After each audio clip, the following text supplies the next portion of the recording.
If you had Lancelot being a literal Jericho on your bingo card, congratulations, scratch that off. If you had Uni plus Chaos on your bingo card, extra congratulations, possibly scratch that off. What's up, guys? That guy with a pencil here. Fun fact, I do mean to have it on me and keep it on me at all times. So another fun fact. I mean, one thing heavily speculated finally getting confirmed. Yeah. Another thing, heavily speculated, wasn't really expecting it to kind of pseudo get confirmed. But yeah, we take it. So let's not waste any more time. Let's hop right into chapter 211 of Four Knights of the which is known as Lancelot, Knight of the Lake. And ladies and gentlemen, we got some hefty schmeat to talk about. Before we hop into it, if you want to check out the live reaction in this very review, it will be over on Patreon for those $1 a month. You can remember for those $3 a month to get the 22-minute live reaction to this very chapter, which you may want to peep because I was a little bit bamboozled by the sheer strength of Lancelot, the Knight of the Lake. But as we see, this shining road from Lance after only 100 days, and look at my fingers, 100 days in this separate realm, this separate time space. You're gonna realize why I said time space in a second, but in this separate time space was a massive, and I mean massive, improvement on his previous output. Where before, the Lady of the Lake could simply one tentacle tap him away, now it blows completely through her weird, chaotic sea creature construct, blows massive holes in the sea of magic, and it seems to go on and on and on and on.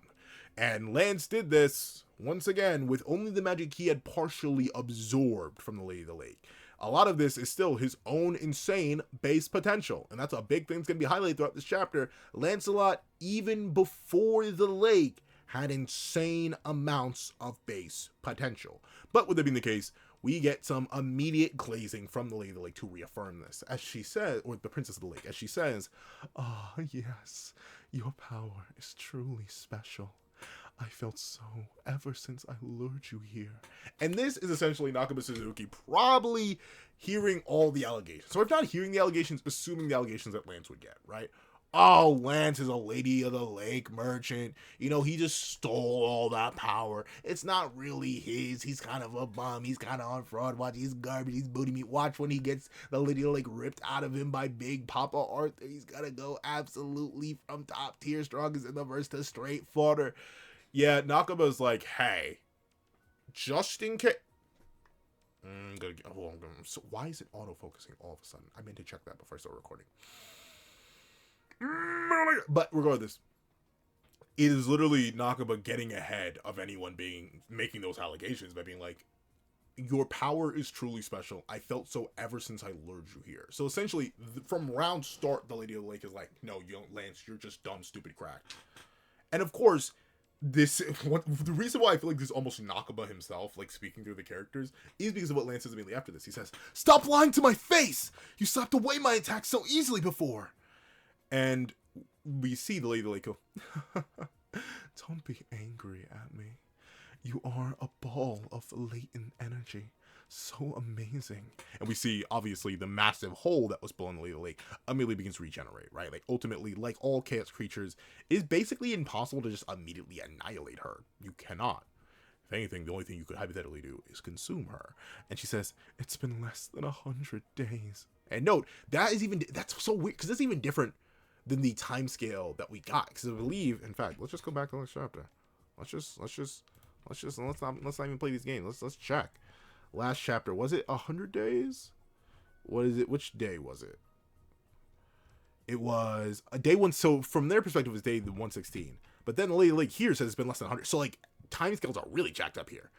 But it's been less than 100 days, and you've raised your power to this level. Maybe she's talking about from when they initially attacked him. I'm not gonna go back and check. But essentially, once again, this is Nakaba essentially addressing the inconsistency and being like, hey, don't fall for the okie doke. Lance is still cracked even if he never got this super crazy giga buff. In fact, at least from how it's being contextualized from this point, Lance's own power in terms of like his raw output has always been of this monstrous godly tier. As she says, I think you will likely complete Shining Road. in a few more years. It will have more force than even when the seven deadly sins teamed up to defeat the Demon King. So, obviously, this could mean two things. It could just mean the raw power that the seven deadly sins had, but personally, I and many others have immediately interpreted this to mean Nemesis. If you don't remember what Nemesis is, don't worry, I've literally pulled it up. Remember, Nemesis is the fusion attack with 5 of the sins abilities combined into one. And I do specifically mean 5, and even then, it's really just 4. No, it is 5, because it's go through, kill switch. But essentially, it's Trillion Dark, Final Prominence, Kill Switch. I'm not sure if it adds any power or just negates interactions, which I think that's what it does. I think it just negates interactions. But Trillion Dark, Final Prominence, and remember, this is a Mother Creation Amp Diane using Jet Hammer, Spear of Judgment, so first form Spirit Spear, and Crazy Rush from Bond. All these come together. And then Merlin uses Powerful Conversion, so she fuses all of these attacks together. Notably, once again, it is only, well then again, this is 1, 2, 3, 4, 5, 6, 7 points of contact. So like, does she fire something and I just miss it? I literally don't see her firing anything. Right? Like, I don't actually know if she fires anything into this attack. But regardless, even if it is just 5 of the sins, let's say Gother adds nothing, right? Gother adds nothing, and it's these 5 of their attacks. Nemesis isn't just this initial ball. It is Nemesis that tears through this, then 1 full counter. So this is 1 double in power. Then we see another full counter. And then, so that's 2 times the power, but obviously it's 2 times 2, so it's 4 times the base Nemesis, 4 times the 5 seven deadly sins combo attack combined. Then it's another, so it's 8 times the power, because it's 2 times 2 times 2. Then it's seemingly enough, like, look at all these reflections that happen here. I'm only going to count the full counters that we actually get called full counters, right? So this is only, we're going to stop at 4, even though realistically you can see it's more full counters, because this full counter that gets named, this is the 3rd one, Demon King dodges it, but then there are 2 more Meliodas clones on top of this 3rd one, and they're using full counter more here. I forget. I remember I counted this up to a point. And then this is another full counter, and the Demon King keeps dodging. But we'll just use this final full counter. We'll just say it's 4, right? We're going to go with 4, even though clearly there are more full counters here, just because I don't want to go too deep into it. And at least not for this video, because we'll talk about this. But that's 2 times 2, which is 4, times 2, which is 8, times 2, which is 16. 16 times the 5 sins combining all their attacks. Final Shine Escanor, Full Power Kurachus Bond, Full Power King, Mother Creation Aunt Diane, and Assault Mode Mel post-Purg. Their power was multiplied by 16 at the low end, not counting these, like, once again, where is it? Not counting this full counter, this full counter, this full counter, and then this full counter, which would be 1, I think like 1, 2, let's see, 1, 2, 3, 1, 2, 3, and then 4, and then, oh wait, no, that may be the 4, 5, 4, 5, 6. So 6 on top of the already base 4 we listed to get to 16. So that's 10. 10, and then this final one would be 11.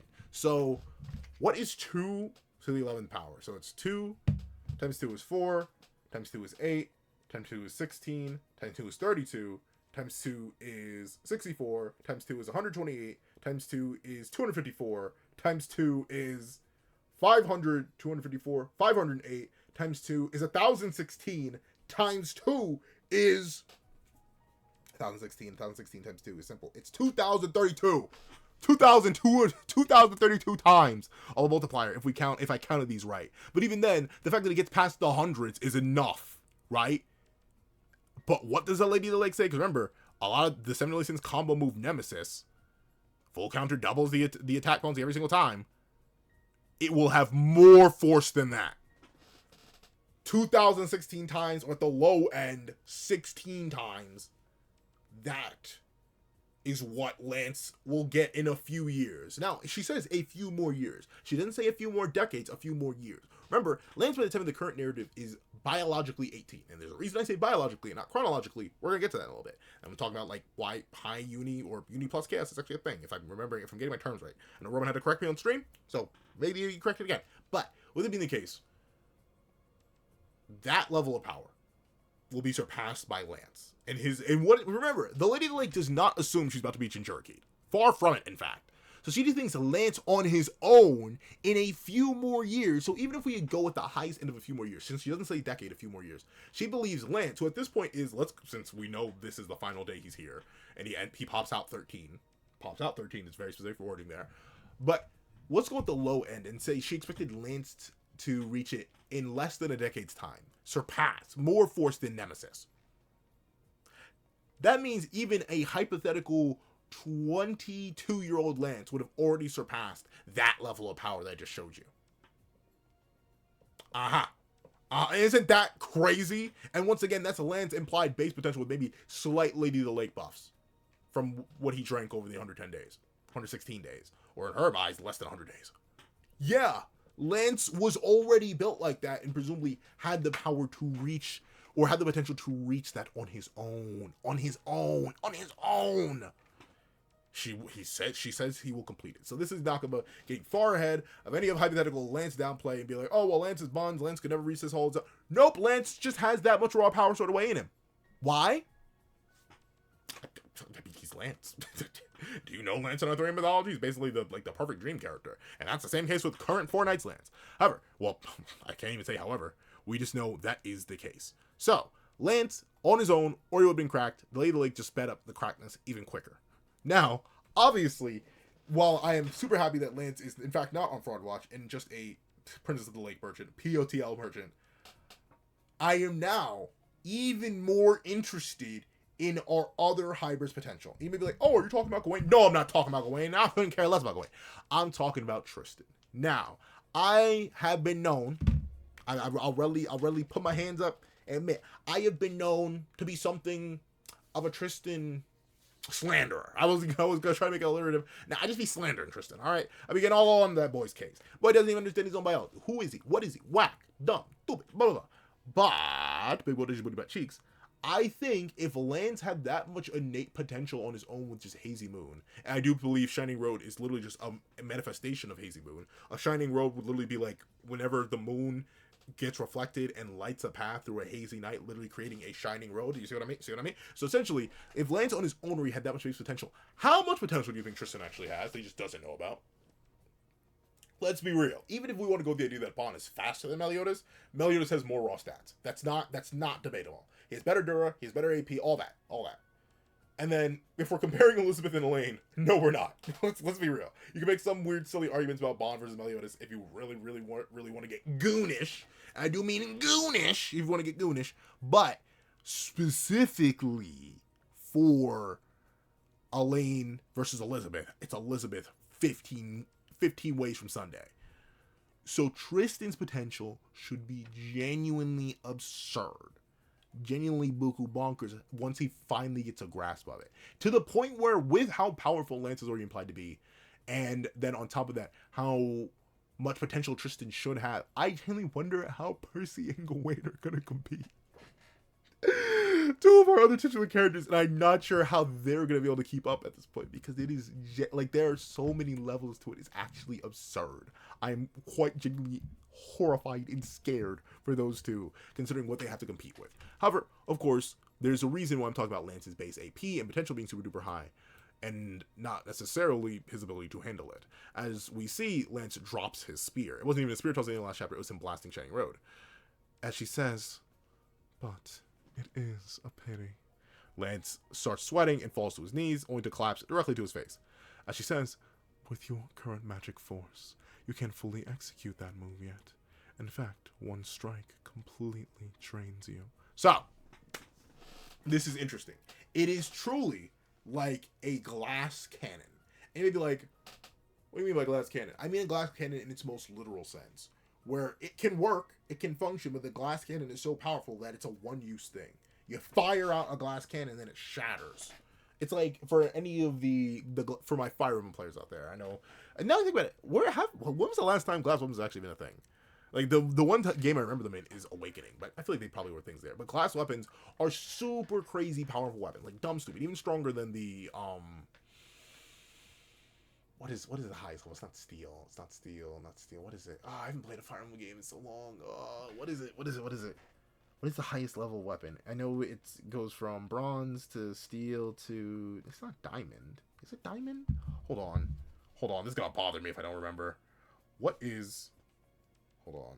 Where is it? What is the highest level of weapon in fire? Not Gilder, Fire Emblem. Generic weapons. Because I know there are like the special weapons. Not S rank. No, not that. Not max rank weapons. Whatever. Essentially, it's the top weapons. I forget what it's called. It's not diamond. Silver. There we go. Silver. I don't know why I was struggling with silver, but essentially, silver weapons in the game are really, really powerful. But glass weapons are even higher. Like they have higher might and all that. But they break in 3 uses. They are super duper fragile. They're like literally break glass in need of emergency, as they are literally glass. And that's what Lance seems to be. He has a lot of raw power. His AP is super duper high, but his body literally can't handle how strong it is. Like, he's literally so powerful that his body is breaking down, trying to even keep up with his own raw levels of strength. It's like how if your body were to ever express its actual full potential, you would break all your bones. That's kind of how it goes. It's why only in scenarios where your body decrees, if we either break all our bones and live, or we just die, that's when you break all your limits, and you literally shatter your own teeth, your own bones all crack under the force of your muscles. Same thing with Lance here. He has so much power already, but even with the extra energy, the base magic force he's absorbed from the Lady of the Lake, it's not enough to compensate for his raw levels of power. So... And we see this notably being channeled with the weapon. You'll notice that Lance's spear did not break. His body did. A power or an issue that gets inverted once he slurps up the Lady of the Lake. Where his weapons always break because he has so much power, and his body can handle it. But the problem switches. Obviously, though, it's a better problem to have that he breaks all his weapons rather than, not being able to actually move at all after using his named attack. But with it being the case, with one strike completely draining Lance, the battle seems to be over already. And the Lady of the Lake says, I think I've fallen in love with you. And I don't know what it is. See, like, I can this is gonna sound so bad. I can somewhat excuse the Lady of the Lake because, like, she's kind of like a woman child. Like, I know I've heard the term man child before, but like, woman child, like, she kind of is, in the sense that she just never has left this place, and she's been stuck here for forever, and the only person she probably, like, talked to are the humans she captured and or Merlin, who knew of her existence. Like, that's it.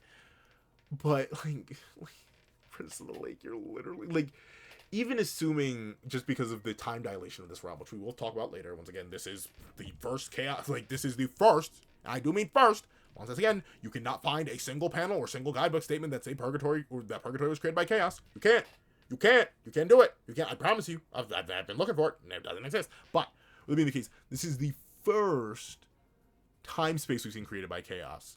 So, like, maybe it's only been, like, a year to her? But even then, that can't be, because 3 years translates to 100 days in this realm, right? And, obviously, 3,000 years would translate to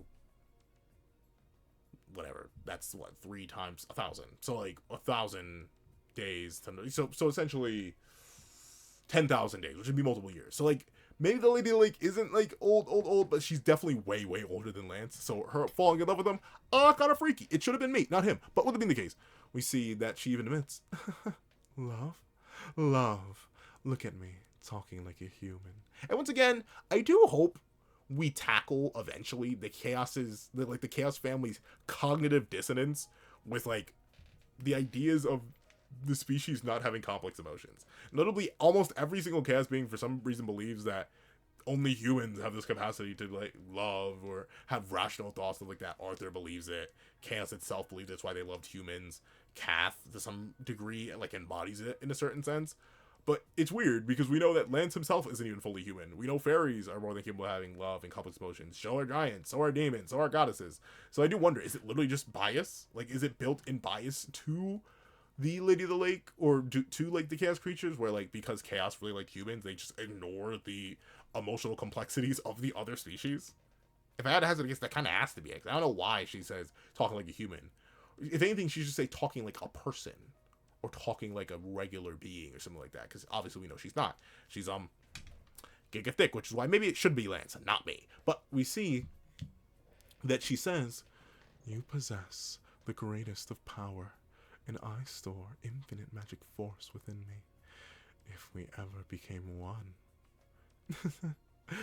But listen to me delude myself. So, Lance contains the greatest of power. Once again, just Lance. Obviously, I know he's drank from the lake, but just Lance contains the greatest of power. And I know this is very likely due to the Lady Lake's narrow perspective, but like still, that is a crazy statement to make. Lance already contains the greatest of power. He just needs fuel for it. He already has the supercharger, super kitted out, next level, fastest speed in the world. He just doesn't have the right engine for it. He doesn't have the right amount of gas, the right quality of gas.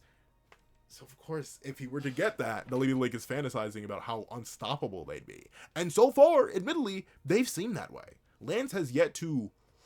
Has he even taken damage? In the 211 chapter run of Four Knights, I genuinely don't think we see... Like, I think maybe he took damage in Guard of Edinburgh. Even I don't remember. But, like, literally, I don't think he's taking damage. He is that powerful because of the raw magic force behind him, bolstering all of his abilities.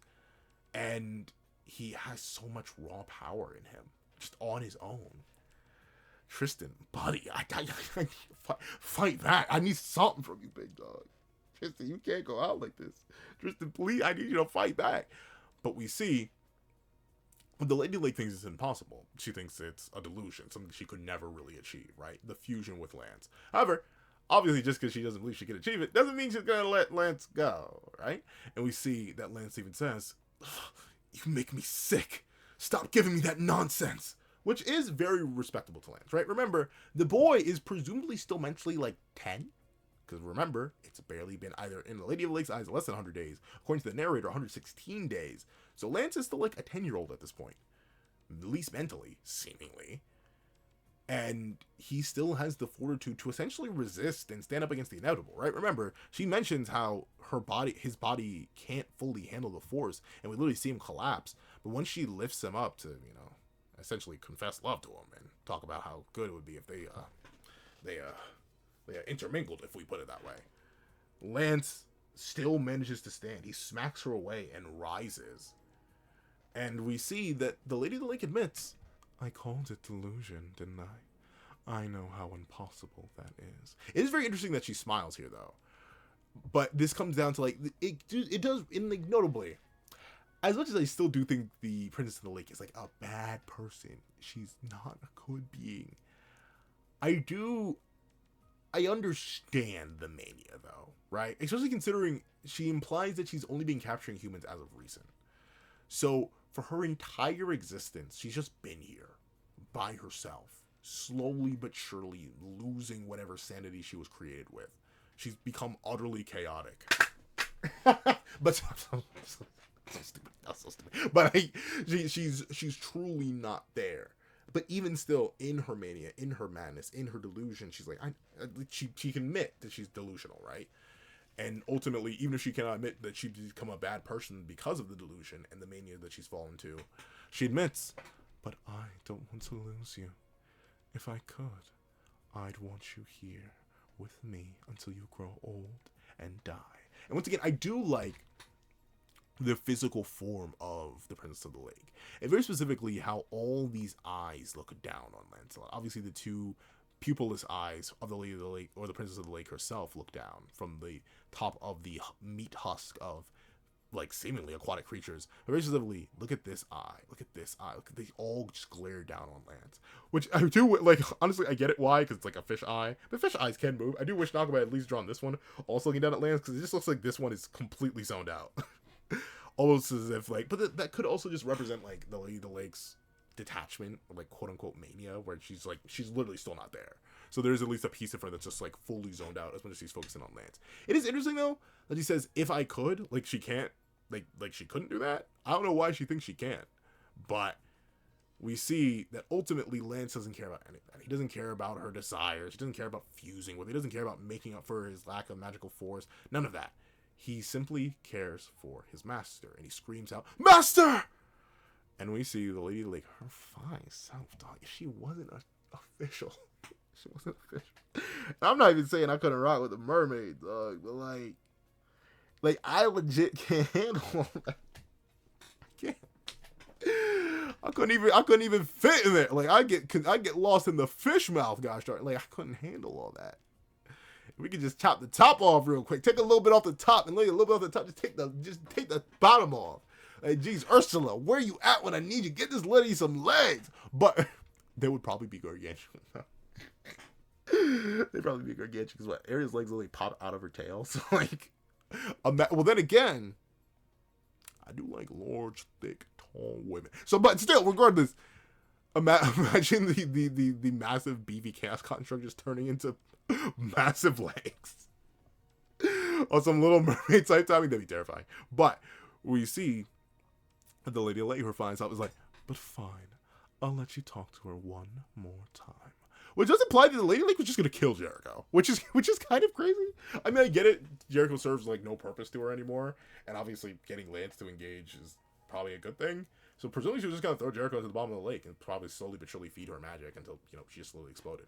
But we see that Jericho looking like she got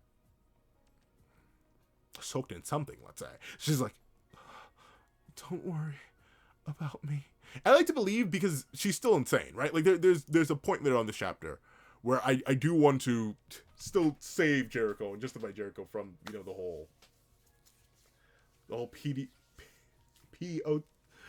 Princess of the Lake POTL allegation. I just want to hope that Jericho likes Lance romantically because of her insanity, and basically what Lance goes on to do here that will now sort of conflate Lance to at least being like Jericho, who's consumed what Lance is going to consume.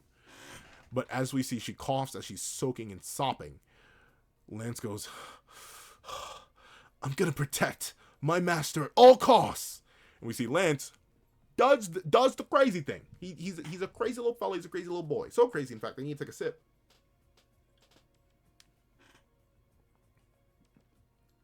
And he splashes directly into the magic.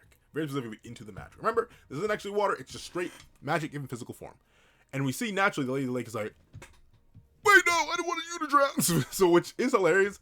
I guess she just kind of expected to keep throwing Lance onto the land and just hope that Lance never gave into this position. But by threatening Lance's master, she essentially forced his hand. And she sees the fate of Lancelot. And immediately goes, "No!" But of course, we know how this goes. Or if we didn't know how it went specifically, we had a general idea for quite a while now.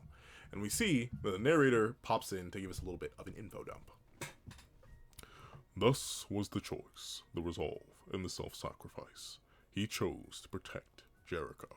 Once again, very nice of Lance, very sweet of Lance. We know he loves his master. I just wish his master could love him back in that weird way. But I'm still gonna justify. I'm gonna cope that the finest woman in the series is also a freak. Please. But we see that the narrator declares, "But Lancelot had no interest in dying here.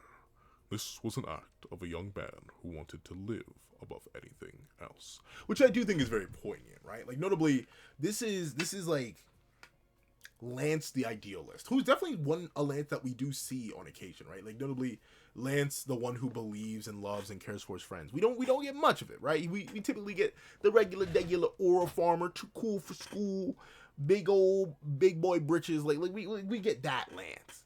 But it is still very nice to see this Lance, right? The Lance who has a dream, right? The Lance who believes he can do anything in his power to protect those he loves and cares for, specifically his friends, specifically his master. Like, it's great to see this Lance essentially follow his impulses and forcefully make his dream a reality. And once again, Lance as this sort of hollow vessel, right? Like this massive car.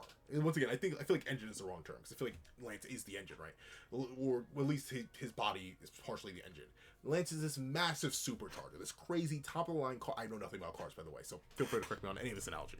But like, this crazy top-of-the-line car, modded out, kitted out to the extreme, super well-built, super amazing, but it just didn't have the right fuel. It came with like a little bit of fuel built in that sometimes heals itself a little bit, but it just wasn't enough. So this is Lance essentially killing two birds with one stone, right? He's going to save his master, but he's also going to become powerful enough that he can protect her from anything else in the future by very specifically doing something that should be considered impossible. As he declares, "I'm going to drink up this entire darn lake." Lance is essentially filling up his gas tank by ultimately draining literally everything. And once again, it should have been me, not him. But we see that Jericho cries, "No, you fool! Are you trying to die?" And naturally, I do, with just the nature of what we've seen the lake do to people, I do wonder how much of this is Jericho, like, genuinely being like, "No, Lancey boy, please don't do this." And also Jericho being like, "No, my drink, my lake." And we see the Prince of the Lake herself being like, "Oh, his thoughts are flowing into my mind. It can't be. He wants to ingest me and my infinite magic force. That's simply impossible." Uni-Lance, y'all. Uni-Lance, y'all. At least infinite 3D Lance, y'all. Obviously, though, the main thing is, right, and the main thing that will be used to argue against Uni-Lance, and really any Uni characters, right, is Lance cannot use all the power at once, right? Like, that's the one thing we'll get at. Ultimately, is a point. Chaos, or at least a portion of Chaos that was mimicking Arthur. Cath, obviously, that's what I think it was. But, like, the Cath that was taking the form of Chaos that was mimicking Arthur, originally mentions, that's not enough power. You can't fuel enough strength directly into this. Directly into me, essentially. So, maybe how you do it, at least multi-galactic lands. Like at a low end multi-galactic lands. But definitely at this point, basically uni-lands. As he absorbs all this power.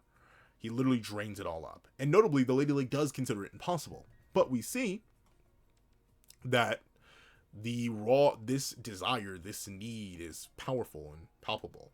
More so than what even the Lady of the Lake could expect. As the narrator declares, "The boy's thirst far surpassed the Princess of the Lakes." I wish she was just the Lady of the Lake. I get why Princess of the Lake, kind of, sort of, so we can have, like, the Knight of the Lake and the Prince of the Lake. Like, I get that. But I don't know.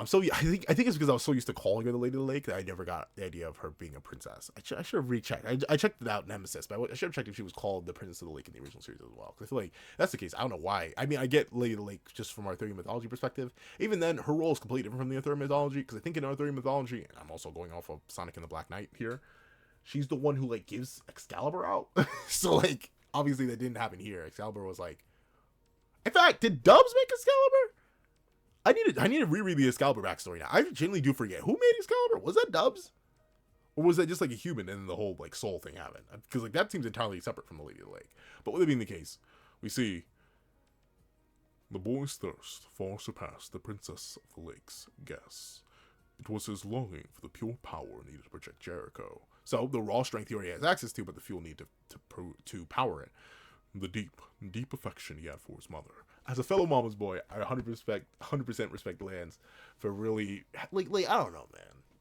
I'm not sure. For any of my other mama boys out there, I think y'all get it. Where it's just like, man, you birthed me. You had me, and you played for 9 months, and then decided, yeah, I was cool enough to keep around. Like I don't know. I just think it's so neat. I love my mama, dog. I love my mom, and I'm glad Lance loves his mama too. I do wish he said something to her, just considering I'm scared with the way Lance is being set up. He probably going evil. There's almost a shadow of it that he probably going evil eventually. So, like, I hope he gets to talk to his mother before that happens. But with it being the case, it isn't just the love of his mother, and I don't even think Lance is fully a mama's boy. He seems like a daddy's boy. As the narrator declares, the intense admiration for his heroic father, the survivor of purgatory, and most of all, the vast heroic potential within himself, inherited from Bond. I do feel bad for Elaine. Elaine also definitely had heroic potential, but obviously heroic potential is fitting in Bond's case, considering all he went through. Especially considering Bond technically is older than Elaine chronologically. And biologically too, right? Because I believe Elaine, she's only, hold on. Is she 700? Elaine, nope. Nope. Elaine, I think she's, how old is she? How old is Elaine? Approximately 1,000 plus. Okay, so, like, her and Bond should technically be, like, around the same age. So, that actually works out. But with it being the case, it is truly Bond who has, like, that deep heroicism in it. Elaine was forced to be her. But in the same way Bond, I think, was forced to be her. So I do feel bad that Bond just gets all the credit for being responsible for the vast heroic potential. But at the same time, potential. Lance, the potential man, who's actually living up to and exceeding the potential. I don't think anyone, especially even when they read the Lance one-shot, was expecting Lance to be this strong, right? I think if we went back in time to before we actually met Lance and knew who Lance was, I don't think anyone would expect him to be, like, surpassing Nemesis levels of strong. I don't think anyone did. It wasn't in my bingo card. But we see that he literally consumes the entire reservoir of magic. Like, he literally begins to suction funnel it to the point where like multiple different suction and funnels are opened up, and it's all whirling into him. Now, how much of this is literal, I don't know. I'm not sure how long it actually took him to absorb all this, and I'm interested to see this animated.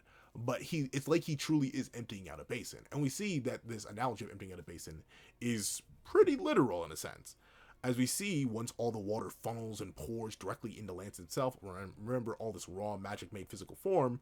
Suddenly, clouds in the sky. What? Lance, Master? Hey, the sky's blue. Yeah, so she just had boots. Like, I don't know. Naka was very inconsistent with her design. Let's see. Wait, where are we? And Jericho admits, the bottom of the dried up lake. And Lance says, wait, so we're back in our world now? And Jericho goes, yeah, we sure are. And you can literally see the Lake of Salisbury fully drained. Like, just absolutely straight empty. So, this does kind of confirm that the lake itself was a portal to the separate time space. I don't think it was the time space itself, though. I think it was a manifestation of it. Kind of like how the fairy realm has its physical portals, the demon realm has the physical portal, the celestial realm has a physical portal. I think the Lake of Salisbury was a physical portal to the Lady of the Lakes realm. And the reason I say it has to be a different realm is because of, one, they will say to go on forever, and obviously this lake is not forever. You can literally see the dots of them down here, meaning it can't be forever. But also due to a certain time dilation. And we see that Lance did slurp up the entire lake, but not exactly the entire lake. As the Lady of the Lake says, I can't believe it. I never thought I would ever be freed of my own shackles. I'm so happy, Lancelot. You finally made my dream come true. I will admit, she looks so adorable here. I mean, some of the big, scary, pupilless, black sclera eyes, but still, she looks so derpy and adorable here. But we see that Lance says, zip it! And immediately booms the entire area where she was at. Just straight washes her. Quite literally washes her away with a massive shining road. And remember I mentioned in a few years he would reach the potential where to surpass Nemesis? I think, if anything, this is the first shining road to actually surpass Nemesis. Look at the scale of that shining road in comparison to the concentrated beam here. And then this casual shining road that he just throws out is gargantuan and a massive beam. So this may already be on par with Nemesis. Think about how insane that is. Think about, like, once again, and the only thing you can really argue is about Nemesis is, like, True Magic Mel himself, which would still be a massive multiplier for True Magic Mel, right? But I've even argued that before in, like, videos for a long time ago, and I do still think it is the case. You can definitely argue True Magic Mel is still even above that. It would fit into the narrative, it wouldn't really contradict much of anything. But still, it'd just be a massive multiplier for True Magic. But, hey, it doesn't really fight that much, so it makes sense why it would work that way. But still, Lance already being this powerful at what he will be found out to be physically 13 is absurd, because 5 years into the future, it seems like he's only gotten stronger and more fine-tuned controlled over Shining Road. And Shining Road has only gotten bigger. So, Lance's already insane base power and AP and potential that in a few years would have rivaled Nemesis. It already seems to be Nemesis level here, and he's likely surpassed it. But you know what the crazy thing is? All of this is just four-knight sin upscale. The only sin who doesn't benefit from any upscale is Gother. And I guess maybe Diane, because she was like Mother Creation Aunt, but even then, there are arguments you can make because of like Cursed by Light. All this is Mel upscale. That sounds so great, but like once again, Mel's considered a viable threat on a similar tier, if not even above Lance. So is Bond.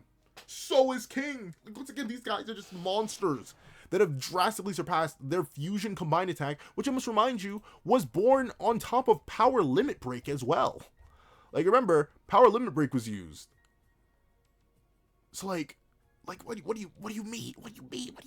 It's crazy. But you see that after Lance blasts the last piece of the lake out of existence, or at least presumably the last piece of the lake, we see he stands there, ore farming, gains looking immaculate.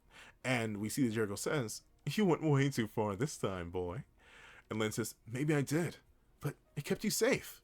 Ain't that enough? Let's go home. Back to our forest." And Jericho blushes, her heart goes ba-dump, and she looks to the side and says, "Look at him. all mature out of nowhere. And yeah, so this obviously lays the groundwork for Jericho being into Lance. What do I think about this? I don't like it, but I think this is meant to be an implied lingering effect of the mania caused by Lady of the Lake, right? Like, it's not like Lance cured her of that. Just because he drank a majority of the magic, presumably all of the infinite reservoir, now it's just chilling inside of him, Lance literally became Jinchuriki. I still do think the effects of being trapped in that place for 110 days with just Lance as another sentient companion, and Lance absorbing the lake, which Jericho, as we saw with the previous guy, was very quickly obsessed with, I think her mind and her emotions are jacked up by the magic amps, and is very specifically conflating her love of the lake and her desire for that with Lance. And her, like, mind is breaking to rationalize this as, oh, I love Lance, even though she should just love the lake. Am I saying this because I don't want the baddest woman in the entire series to be a freak?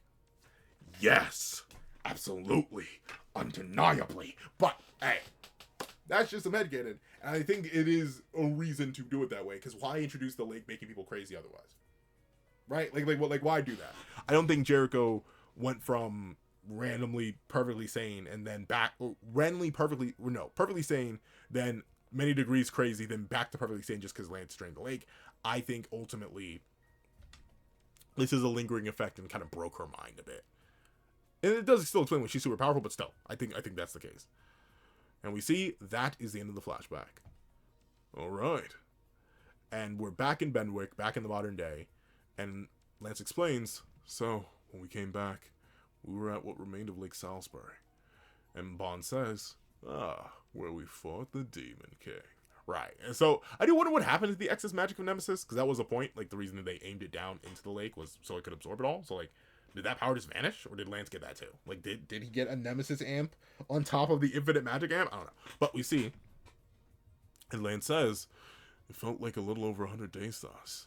I couldn't believe it was 3 years. Now, felt versus was is the weird thing. Obviously, I do think the Lake Salisbury is a separate time space. You've heard me say that. You've heard me say Uni Plus. But in fact, let me double check.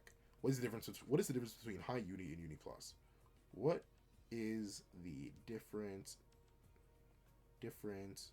between High Uni and Uni Plus? Because notably, the one thing that's always been like iffy, the one thing that's always been silly, goofy, Uni Plus. Okay. There we go.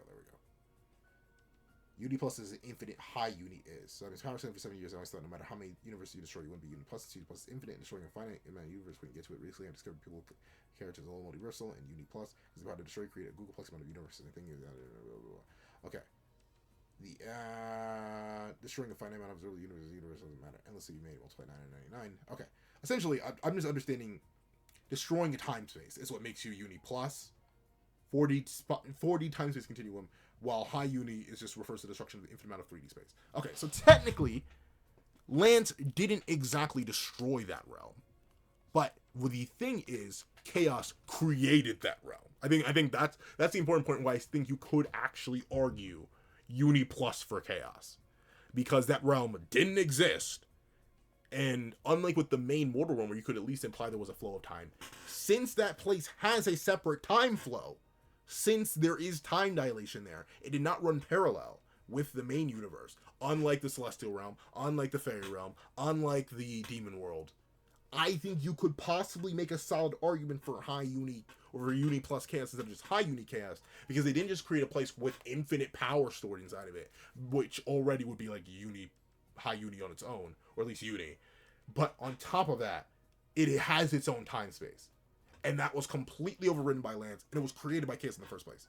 So, like, if that is Uni Plus, let me know. If it is still just High Uni, because, like, the complications of whether or not there actually was time dilation, I don't know.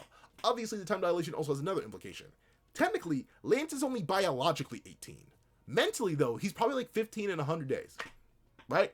Because according to that time dilation, he felt like it was only 100 days. Though, obviously, he does look older by the time he actually leaves the realm in comparison to when he got in there. He does look a bit taller. He does look a bit...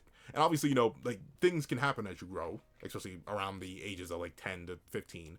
But I do think, like, literally 3 years did pass from it. It just felt like 110 days. And you could argue, and that could be the main argument against, like, Uni Plus, right? Where it may have felt like 100 days, but actually was literally 3 years. We don't know. We genuinely do not know. So, but I think the point is there was time dilation. Leo, like, acknowledges the time dilation. Her even thinking it was less than 100 days, even though they were on day 116. I think that does just confirm a separate time space that Chaos created. The big reason I was always hesitant to especially give Chaos Uni Plus is because the common argument for that was that he created Purgatory. But we never got a statement about Chaos creating Purgatory. I always joke about that. Like, you can never pull up a panel or a scan or a data book, nothing. We don't know who created Purgatory. And we, at this rate, we likely never will. But with the Lady of the Lakes realm being a separate time space, not just space, which is what every other realm has been classified as, but a separate time space that flows on a different time scale than the rest of the universes, or the rest of the universe's realms, that if I'm taking a whiff of that, that smells like high Uni to me. Or Uni Plus to me. That smells like Uni Plus to me. So, there is that. However, Lance also possibly being 15 and a few hundred days mentally is a little bit strange, but it actually does put him in better league with Guinevere, ironically enough. Makes that relationship just slightly less off, because I believe Guinevere would technically be like only 2 years, because she was 12 in part 1, right? So 2 years have passed. Then he'd be like 15 and Guinevere would be 14. But of course, like, he is biologically 18, because his body did physically age 3 years, even though he only felt like it was 100 years. It's like, I don't know. Or 100 days. It's like, I don't know. What do you guys think about it on a power scaling sense, and also, like, on a Lance age sense? I may be misinterpreting the age thing. I may be misinterpreting the power scaling thing. Feel free to correct me. I don't know. But with it being the case, we see that Lance says, and you and Mom gave me that cheerful welcome, didn't you? And of course, Mom was like, how could we not? Because, of course, if I lost my son for 3 years, yeah, I would also tweak and geek. And notably, note how Bond doesn't even argue that there was like a different time flow thing, because he's experienced the same thing. Remember, Purgatory, separate time flow. But we see that Lance says, I really am a hopeless idiot. I know. Lance, despite being literally perfect in many ways, is so self-degrading, and that's really sad. I hope the boy gets some self-esteem. And we see that Lance is still apologizing for Jericho and admits, oh, it's the whole reason my master left here after all. I'm sorry, Dad. And Bond says, it's not your fault. It's not Jericho's, of course. You're a man, she's a woman. Things happen. I wish he said anything but that. I wish he said, it's not your fault, and it's not Jericho's, of course. She was driven mad by the lake. That happened to all the people you talked about. I wish he had said something like that. The fact that he says, oh, you're a man, she's a woman. Things happen. No, Bon. The woman you trusted to bodyguard your child's son, falling in love with your child's son, is not these things happen. That's not something to write. That's so weird. That is just strange. Jericho, at her youngest, was like 28. Because I believe she's 34 at the start of Four Knights. So by this point, in the past, she would have been like, what, 28? 6 years past? Or no, realistically, 8 years past. So she would have been 26, I do believe. Bond. That is your child's son. Baby boy. Like, that is weird. Like, I don't know. That's disgusting. Like, I don't like it. Notably, it just feels that Naka's a weirdo, right? As much as I love Naka's writing and his character work and his art and all that, his fight, and like all that and his world building, as much as I love all that, Naka's a weirdo. Why would Bond say that? But why would Bond say that? If anything, like especially when you had the perfect layup excuse right there that wouldn't have not made it weird. Bond literally could have said, the lake made her crazy. Seems like it happens to all people who went through that, except for you, of course. Like this, he could have built that into Bond. Like, he shouldn't have said, "You're a man, she's a woman." Things that's not how that was, because he wasn't a man. He was a baby. At his oldest, he went in there at 10. He came out at 13. That's still 3 years off from adult age, even in this universe. Because apparently 16 is adult age in this universe. So what do you mean? Like, that's just weird. That's weird. That's strange. I don't like that. Like, Bond, I love you, man, but that is weird. That's weird. Like, that is top. Like, am I the only one who feels that way? I hope I'm not the only one who feels like that's just weird. Like, why, Bond? Why would you say that? That's nasty. But with it being the case, we see that Elaine, looking young, like, once again, I think Nakaba just needs to consistently sharpen her features. I don't know why. Like, she looks younger than Tiora here. Let that sink in. Grown mother. Oh, and one thing I do want to say. Real quick. Lance has all this innate, insane, crazy potential. Why did Elaine and Bond not have more kids? Why did they only have one? And same to Elizabeth and Mel. Why did they both only have one kid? King and Diane got giga busy. They popped out 7. They made a whole 7 deadly children. Forget 7 deadly sins. Why did no one else get to baby making? Really? Why is there only one Tristan? Why is there only one? Why is there not an entire little army of them running around? And like notably, I would say like, well, maybe gestation periods are different for fairies. Seemingly not. Tristan, and obviously we know Elizabeth is in a human body. So we know hers is just 9 months. Where are the rest of the kids? Huh? No more kids? Why? What was the first pregnancy real rough? You just didn't want another? How come King and Diane were able to pop them out like dominoes, like straight one after another, after another, after another, after another, after another, after another? 7, some of them. That's after the first one went missing, and they still didn't stop.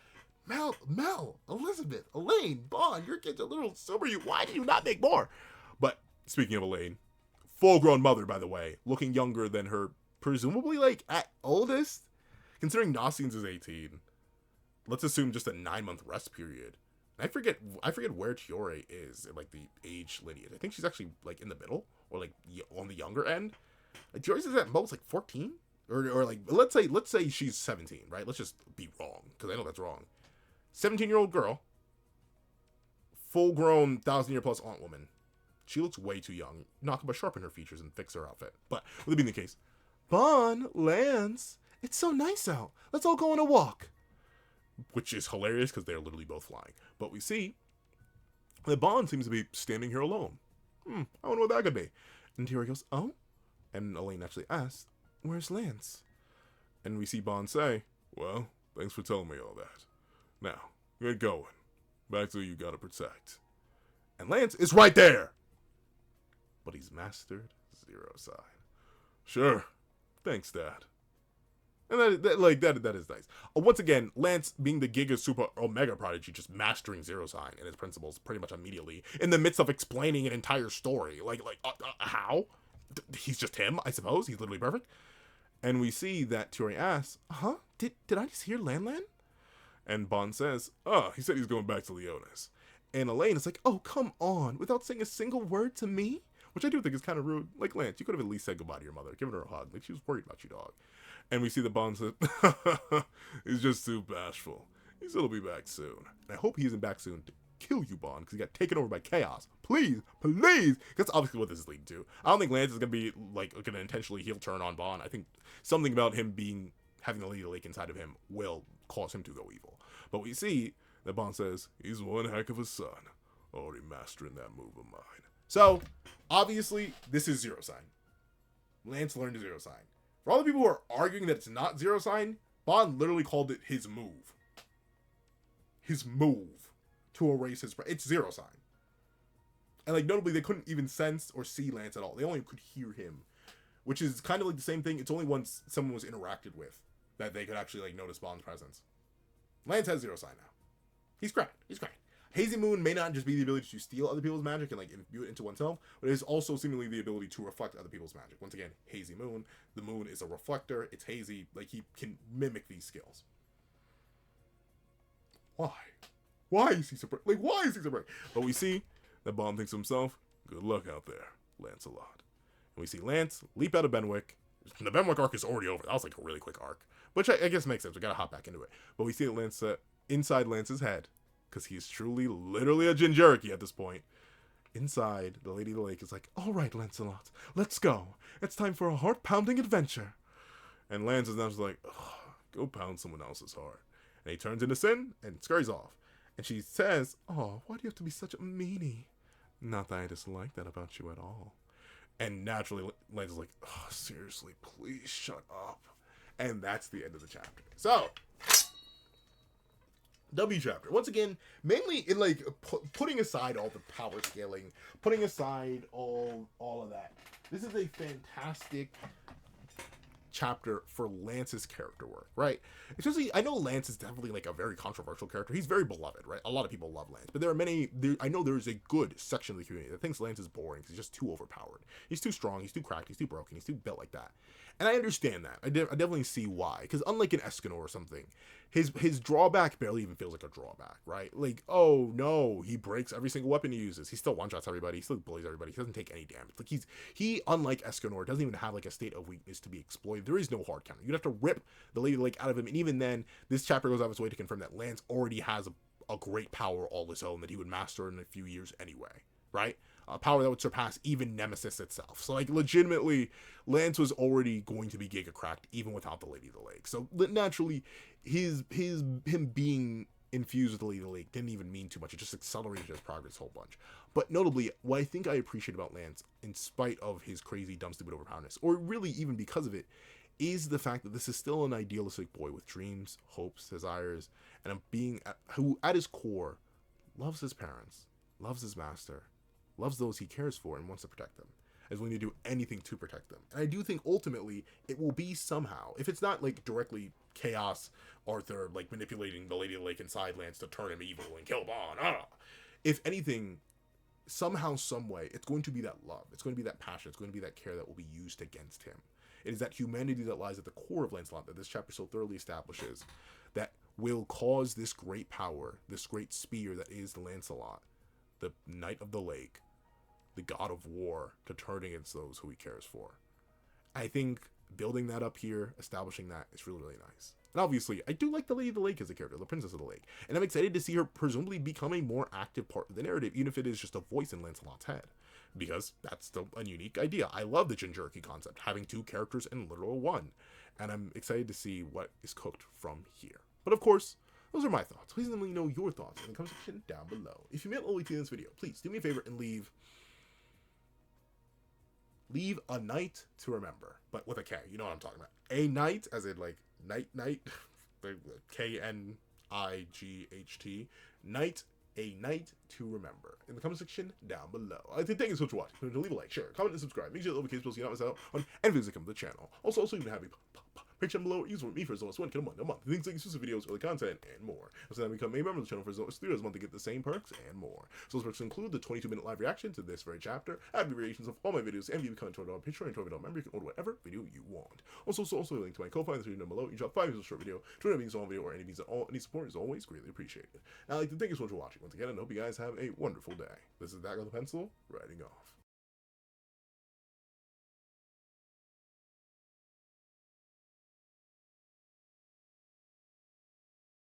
I'd like to thank you to our sketch tier members: Eternal Flame, Redwolf 4765, Astro, Glacier XZ, Zara, Brandon Payne, J2MA, Guillaume, Pura Ura, Alex Kenny, Enzo, Swift Strike, Superflame 0, Yuki Ally, Azo2404, Striker Man, Aso8, Grim, Black Sage, Marco 222, Straw, Twisted, Ollie, The Boy, Corey Watson, Damon Brown, Magic, CCC, Official Popeyes, and Ramondo Furen. I'd like to give a thank you to our line art tier patrons: A+A, Kevin, Encarnacion, Dread Zoan, Sean, and Midnight Lord 21.